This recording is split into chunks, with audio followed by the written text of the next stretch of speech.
Good morning students. Magh Purnima की आप सभी को हार्दिक शुभकामनाएं।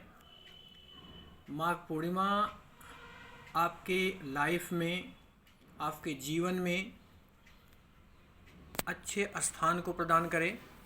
आप इस साल बोर्ड एग्जामिनेशंस में अच्छे मार्क्स से, अच्छे पोजीशन से पास हों, ये मेरी शुभकामनाएं हैं। अगेन आप सबको माघ पूर्णिमा की शुभकामनाएं। मेरे प्यारे बच्चों, my dear students, yesterday I have uploaded the one video related to the some questions of your board examinations. In the sequence of these preparation, today I also upload the some videos, means some questions which is related to the board examinations, and these questions are very important. In this type questions every year come in every set of question paper. So all of you try to understand these questions. Students, the first question, that is the following are the transition metal ion of 3D series. ये आपको कुछ elements दिए गए हैं, कुछ ions दिए गए हैं जो कि ट्रांजिशन मेटल्स के आयन हैं और ये 3D सीरीज़ के हैं।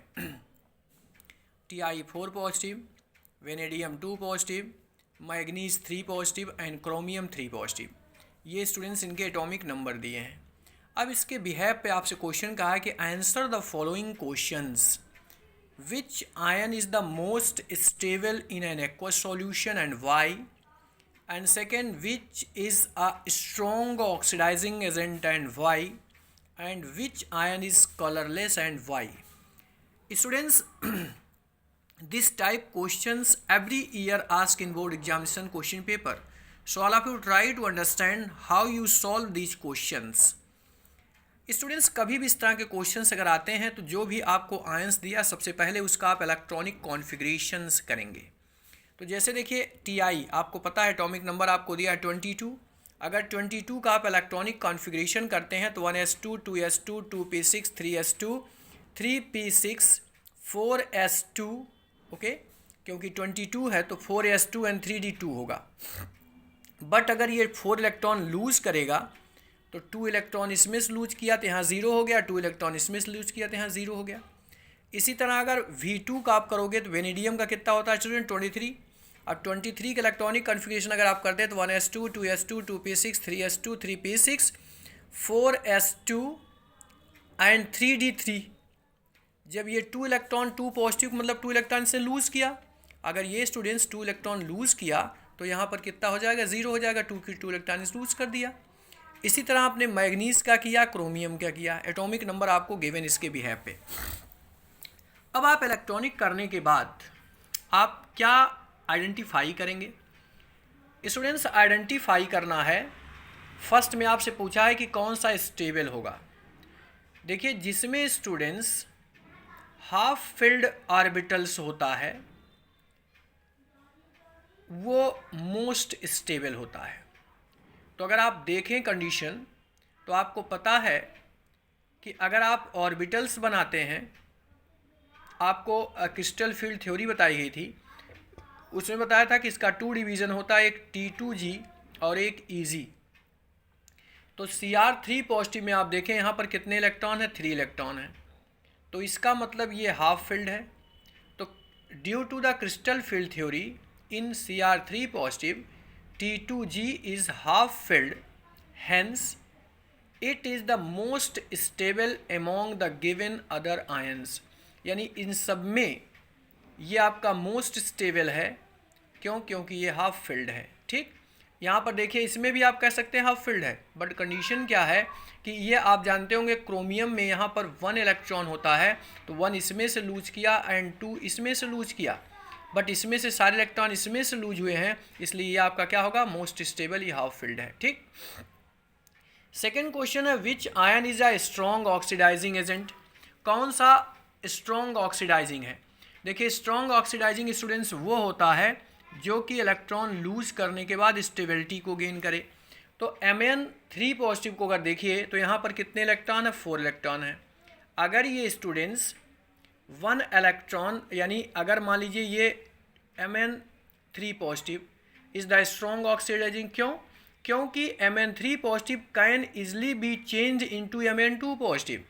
Mn3 पॉजिटिव से Mn2 पॉजिटिव में होगा। अगर Mn2 पॉजिटिव में होगा तो इसका मतलब यहाँ पर स्टूडेंट्स इलेक्ट्रॉन कितने हो जाएंगे? 2 पॉजिटिव का मतलब क्या हो जाएगा? यहाँ पर देखिए 2 पॉजिटिव मतलब इसने 2 इलेक्ट्रॉन लूज किया, तो 2 इलेक्ट्रॉन लूज करने के बाद ये पूरा लूज करेगा, यहाँ पर कितना हो जाएगा? बोलिए, यहाँ पर अगर करेगा तो ये आपका 5 हुआ, और 5 आप जानते होंगे तो यहाँ पर D5 हो जाएगा।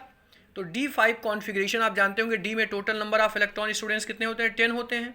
जबकि अगर ये Mn2 पॉजिटिव में कन्वर्ट हुआ तो इसमें कितने इलेक्ट्रॉन हो जाएंगे? 5 इलेक्ट्रॉन हो जाएंगे, क्योंकि जब 3 लूज़ किया था तो 3 में यहाँ पर 0 हुआ, यहाँ पर 5 हुआ। अगर ये 2 लूज़ करेगा तो यहाँ पर 2 ये लूज़ कर देगा, ये वाला 2, तो यहाँ पर तो 5 बचेगा, तो यानी D5 हो गया। तो D5 कॉन्फ़िगरेशन होने के कारण ये मोस्ट स्ट्रॉन्ग ऑक्सीडाइजिंग एजेंट होगा। ठीक, यानी Mn3 positive with the strong oxidizing agent. तो कभी इस तरह का क्वेश्चन आएगा तो हमेशा आप देखिएगा कि जो इजली इलेक्ट्रॉन लूज या गेन करने के बाद स्टेबिलिटी को गेन कर ले, चूँकि आप जानते होंगे हाफ फील्ड या फुल फील्ड मोर स्टेबल होते हैं, तो अगर हाफ फील्ड हो गया तो स्टेबिलिटी गेन करेगा, इसका मतलब ऑक्सीडाइजिंग एजेंट हो गया। अगला आपसे पूछा which ion is the colourless and Y, कौन सा कलरलेस होगा? तो देखिए स्टूडेंट्स, इन सब में आप देखिए यहाँ पर तो यहाँ पर देखिए Ti4 is the colourless because it has no unpaired electrons, क्योंकि इसमें D में 0 इलेक्ट्रॉन हो गया, तो इसका मतलब कोई अनपेयर्ड नहीं होगा। तो आप जानते होंगे जिसके पास अनपेयर्ड इलेक्ट्रॉन नहीं है, फॉर देखिए exciting to higher energy level, आपको बताया गया था अगर याद होगा कि जब इलेक्ट्रॉन किसी अदर सोर्स से एनर्जी पाता है तो वो अपने लोअर एनर्जी लेवल से कहाँ चला जाता है? हायर एनर्जी लेवल पर। तो हायर एनर्जी लेवल पर जाने के लिए वहाँ पर अनपेयर्ड इलेक्ट्रॉन होने चाहिए, जबकि इसमें आपका कोई अनपेयर्ड इलेक्ट्रॉन है ये नहीं है। तो जब अनपेयर्ड इलेक्ट्रॉन नहीं है तो इसका मतलब ये हायर एनर्जी लेवल पर एक्साइटेशन नहीं करेगा।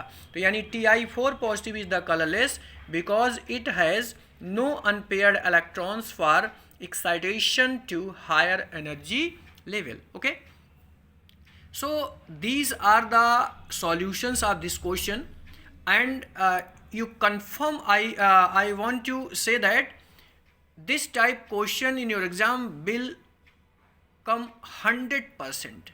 इस तरह का क्वेश्चन एक 100% आपके एग्जाम में आएगा। अब इसी से रिलेटेड होगा, अगर आप कॉन्सेप्ट समझ गए होगे तो आप इस तरह का कोई भी क्वेश्चन आएगा आप इजीली सॉल्व कर ले जाओगे।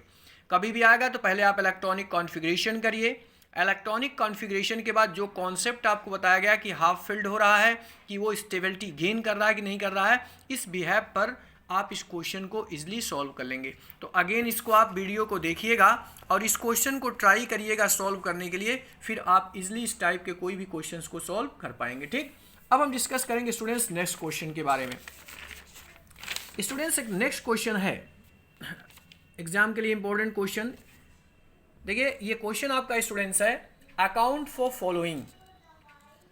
इन क्वेश्चंस का आपका आंसर देना। फर्स्ट आपका Cu first compounds are white whereas Cu second compounds are coloured. आपको याद होगा अभी अभी बताया गया है कि आप सबसे पहले देखेंगे कि किसमें इलेक्ट्रॉन्स कंप्लीट यानी अनपेयर्ड हैं या नहीं है।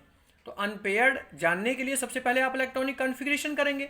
Cu फर्स्ट मतलब हो गया इसने 1 इलेक्ट्रॉन लूज़ किया, तो 1 इलेक्ट्रॉन लूज़ करेगा तो यहाँ पर आपका आप जानते होंगे 24 Cu जो है 29 होता है, और 29 में स्टूडेंट्स होता क्या है? एक्सेप्शन होता है। तो एक्सेप्शन होने के कारण 1s2 2s2 2p6 3s2 3p6 4s1 3d10 होता है। तो जब 1 किया तो इसका मतलब ये इलेक्ट्रॉन लूज किया तो यहाँ पर 0 हो गया। अब Cu2 अगर हुआ तो इसका मतलब इसने कितना इलेक्ट्रॉन लूज किया? 2। तो 2 लूज करने का मतलब 1 यहाँ से लूज किया और 1 यहाँ से करेगा, तो यहाँ पर 10 की जगह पे कितना हो गया? 9 हो गया। अब जरा आप देखिए स्टूडेंट्स, इसमें 10 के 10 इलेक्ट्रॉन हैं, इसका मतलब सारे इलेक्ट्रॉन पेयर्ड हैं, क्योंकि आप जानते होंगे डी में कितने ऑर्बिटल्स बनते? 5। तो 5 में एक में 2 इलेक्ट्रॉन रखेंगे तो सारे पेयर्ड हो गए। जबकि ये 9 है तो ये सारे के सारे पेयर्ड नहीं होंगे। तो Cu2 पॉजिटिव यानी 10 इलेक्ट्रॉन Cu2 पॉजिटिव में इसमें देखो Cu2 पॉजिटिव। अब अगर Cu देखिए ध्यान से इसमें क्वेश्चन समझिएगा, Cu फर्स्ट यानी Cu first positive not 2, Cu first positive this one. अब फर्स्ट पॉजिटिव में कितने इलेक्ट्रॉन हुए? 10। Cu first positive compounds are white. क्यों वाइट होते हैं स्टूडेंट्स? क्योंकि ये सारे इलेक्ट्रॉन क्या है? पेयर्ड। तो because of absence of unpaired electrons, क्योंकि सारे पेयर्ड हैं। अगर डी का आप बनाओगे तो सारे इलेक्ट्रॉन पेयर्ड हो जाएंगे। जबकि Cu2 पॉजिटिव यानी वाइल Cu2 पॉजिटिव मतलब डाइन कंपाउंड्स आर कलर्ड। क्यों कलर्ड होंगे? क्योंकि इसमें क्या है? अनपेयर्ड इलेक्ट्रॉन्स हैं and they so D transitions. जिनमें अनपेयर्ड इलेक्ट्रॉन होंगे वो डी ट्रांजिशंस भी क्या करते हैं? रिप्रेजेंट करते हैं। तो इस तरह स्टूडेंट्स कोई भी क्वेश्चन अगर आता है, आपसे पूछा है कि ये कलर्ड है कि नहीं है, तो आप सबसे पहले उसका इलेक्ट्रॉनिक कॉन्फ़िगरेशन करिए। अगर उसमें अनपेयर्ड इलेक्ट्रॉन आते हैं तो वो कलर्ड होगा। क्यों होगा? क्योंकि वो डी ट्रांजिशन करेगा। लेकिन अगर सारे इलेक्ट्रॉन पेयर्ड हो गए तो वो डी ट्रांजिशन नहीं करेगा, जिसके कारण वो कलर्ड नहीं होगा। ठीक। अब स्टूडेंट्स इसी क्वेश्चन का सेकंड पार्ट है, chromate change their colour when kept in the acidic medium. देखिए सीधी सी बात है कि अगर वो कलर चेंज हो रहा है तो इसका मतलब क्रोमेट किसी में चेंज होगा। तो students chromates change their colour when kept in the acidic medium because they change to dichromate C2, देखो Cr2O7 2 नेगेटिव, यानी जो क्रोमेट है वो डाइक्रोमेट में कन्वर्ट हो जाता है जब एसिडिक मीडियम में रहते हैं, यानी Cr2O7 में 2 के में कन्वर्ट हो जाएगा। तो जब Cr2O7 2 नेगेटिव में कन्वर्ट होगा तो उस कन्वर्जन के कारण इसका कलर क्या होगा? चेंज हो जाएगा। ठीक। अगला है क्वेश्चन इसी का, zinc, cadmium, mercury are the considered as D block elements but not as transition elements. आपको बताया गया था कि डी ब्लॉक एलिमेंट्स वे होते हैं जिसमें लास्ट इलेक्ट्रॉन डी ऑर्बिटल में जाए। तो जिंक, कैडमियम और मरकरी का भी लास्ट इलेक्ट्रॉन तो डी ऑर्बिटल में जाता है, लेकिन कंडीशन क्या है कि इनके सारे के सारे डी ऑर्बिटल्स कंप्लीटली फिल्ड होते हैं, यानी डी में 10 इलेक्ट्रॉन हो जाते हैं। तो जब डी में 10 इलेक्ट्रॉन मतलब कंप्लीटली फुल हो गया, तो कंप्लीटली फुल्ड होने के कारण ये डी ब्लॉक एलिमेंट्स हैं, लेकिन इनको ट्रांजिशन एलिमेंट्स नहीं कहेंगे, क्योंकि ट्रांजिशन एलिमेंट्स वे डी ब्लॉक एलिमेंट होते हैं जिनका डी ऑर्बिटल कंप्लीटली फिल्ड नहीं होता है। तो देखिए zinc, cadmium and mercury are considered as the D block elements but not as the transition elements due to the completely filled D orbitals in their ground state as well as in excited state. अगर आप electronic configuration करेंगे तो इसमें D orbital में 10 electron होंगे जो कि completely fulfilled होता है, और कंप्लीटली फुलफिल्ड होने के कारण ये डी ब्लॉक एलिमेंट तो रहेंगे लेकिन कभी भी ट्रांजिशन एलिमेंट से नहीं होंगे, क्योंकि आपको बताया गया था डेफिनेशन में कि transition elements are the those elements which last electron enter in the D orbital but D orbitals are not completely fulfilled. अगर कंप्लीटली फुलफिल्ड हो जाएगा तो डी ब्लॉक एलिमेंट्स तो होंगे लेकिन वो कभी भी ट्रांजिशन एलिमेंट्स नहीं हो सकते हैं। ओके स्टूडेंट्स, अब नेक्स्ट इसी का सेकंड पार्ट आपको यहाँ क्वेश्चन दिया है कि calculate the spin only moment of CO2 positive, atomic number है 27, by writing the electronic configuration of CO and CO2 positive. यानी सबसे पहले आप CO2 पॉजिटिव का इलेक्ट्रॉनिक कॉन्फ़िगरेशन स्टूडेंट्स रखेंगे, इसके बाद आप आइडेंटिफाई करेंगे कि ये क्या नाम है, इसमें इसका स्पिन मैग्नेटिक क्वांटम कितना होगा। तो स्टूडेंट्स सबसे पहले हम इलेक्ट्रॉनिक कॉन्फ़िगरेशन की अगर बात करें तो देखिए कोबाल्ट का इलेक्ट्रॉनिक कॉन्फ़िगरेशन स्टूडेंट्स कितना होता है? 27, एटॉमिक नंबर 27। अगर 27 का हम इलेक्ट्रॉनिक कॉन्फ़िगरेशन करेंगे तो आर्गन, अगर सिंपल में लिखना चाहें तो आप जानते हैं आर्गन का एटॉमिक नंबर 18 होता है, तो 18 ये और 7 कितना हो गया? 25 एंड 2 कितना हो गया? 27, यानी आर्गन 3d7 4s2। या तो आप पूरा लिखना चाहिए तो 1s2 2s2 पूरा कंप्लीट करके लिखिए। अब अगर CO2 पॉजिटिव, 2 पॉजिटिव मतलब 2 इलेक्ट्रॉन इसने लूज किया। अब स्टूडेंट्स अगर 2 इलेक्ट्रॉन लूज करेगा तो आपको बताया गया था कि लूज करते समय सबसे पहले इलेक्ट्रॉन किसमें से निकलता? 4s में। तो ये 4s का 2 इलेक्ट्रॉन निकल गया, तो यहाँ पर बचेगा स्टूडेंट्स कितना? 3d7। अब आप जानते होंगे डी में कितने ऑर्बिटल्स हैं? 5, 1 2 3 4 5।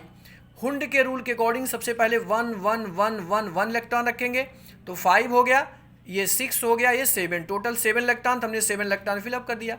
तो ये दोनों स्टूडेंट्स पेयर्ड हो गए। लेकिन ये पेयर्ड नहीं हुए, सिंगल हैं, तो नंबर ऑफ अनपेयर्ड इलेक्ट्रॉन कितने हो गए, 1 2 एंड 3 अनपेयर्ड हो गए। अब जब अनपेयर्ड इलेक्ट्रॉन हमको पता चल गया तो आप जानते होंगे स्पिन अनली मोमेंट यानी म्यू इक्वल टू फॉर्मूला होता है इन रूट n + 2। अब n की वैल्यू कितनी आ गई स्टूडेंट्स, 3 आ गई, तो यहाँ आप 3 रखोगे, यहाँ पर भी 3 रखोगे और +2, तो 3 2 5 5 3 जाए स्टूडेंट्स कितना हो गया 15। अब 15 का आप रूट निकाल लोगे 3.92 bm। स्पिन अनली मोमेंट का फार्मूला होता है bn, बोस मैग्नेटॉन। हमेशा आप याद रखिएगा कि अगर आप यूनिट नहीं रखेंगे तो आपका हाफ मास डिडक्ट हो जाएगा। So always you care to write the units, okay. Maybe students, all of you understand all these questions. You try to solve these questions because if you will understand the concept behind this question, then you will solve every question which will ask in your examinations. So all of you again see these questions. This is the first page of all these questions. I have explained these questions, so all of you try to listen all these and try to find the concept and also try to solve these questions, okay. This is the second page of this question.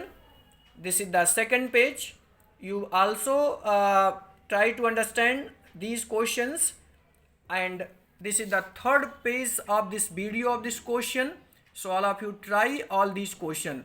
Students, हम आपसे बार बार request कर रहे हैं कि अगर आप concept समझेंगे तो इस टाइप के क्वेश्चंस ही एग्जामिनेशंस में आते हैं। अगर आपको क्वेश्चन की लॉजिक समझ में आ गई तो आप डेफिनेटली किसी तरह का क्वेश्चन अगर इसमें आएगा तो आप डेफिनेटली सॉल्व कर ले जाओगे। So all of you try to see this video and try to understand the concept, not generally you learn the question. रट्टाफिकेशन आप नहीं करेंगे, आप कॉन्सेप्ट समझिए कि हम क्या एक्सप्लेन कर रहे हैं, तो आप एक्सप्लेनेशन की लॉजिक समझिए, आप इस तरह के क्वेश्चंस को सॉल्व करिए। इससे अलग आपके बोर्ड एग्जामिनेशन में कोई क्वेश्चंस नहीं आएंगे, ये मेरा दावा है, मेरा प्रॉमिस है। तो अगर आप डेली वीडियो को देखते हैं तो डेफिनेटली आप एक अच्छे मार्क्स, अच्छी पोजीशन के साथ पास होंगे, इस बेस्ट विशेष के साथ। अगेन आप सबको माघ पूर्णिमा की शुभकामना।